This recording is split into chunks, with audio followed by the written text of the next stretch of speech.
حسام تاج محجوب.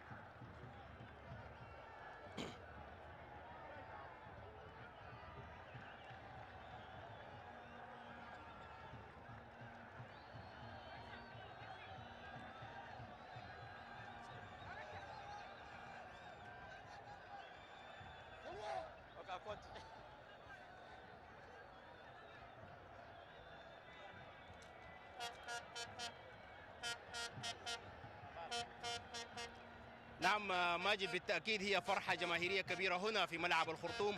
أنصار الهلال سعيدون جدا، يحتفلون بطريقة هستيرية هنا في داخل الملعب، ومن المؤكد أن العاصمة السودانية الخرطوم ستشهد احتفالات كبيرة إلى ما بعد منتصف الليل. هكذا عودتنا دائما جماهير الهلال وكل الجماهير السودانية عموما.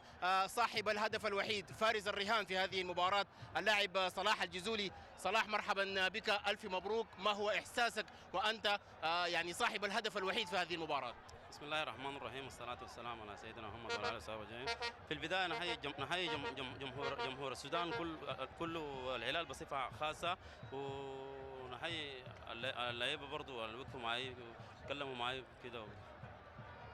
ظهرت مرتبك بعض الشيء في هذه المباراة ولكن أحرزت هدف، إحساسك؟ والله طبعا شيء طبيعي، طبعا الواحد يكون متفائل بالهدف ومتفائل بانه يحرز. انا من الفندق اصلا جاي انه عارف نفسي عندي جوني قاعد. انت لاعب محظوظ يعني ولا كنت؟ هاي محظوظ. الف مبروك يا صلاح، وان شاء الله يتواصل الحظ في كل المباريات القادمه. شكرا جزيلا لك. اذا ماجد، ينضم الينا الان الكابتن باولو كامبوس مدرب الهلال.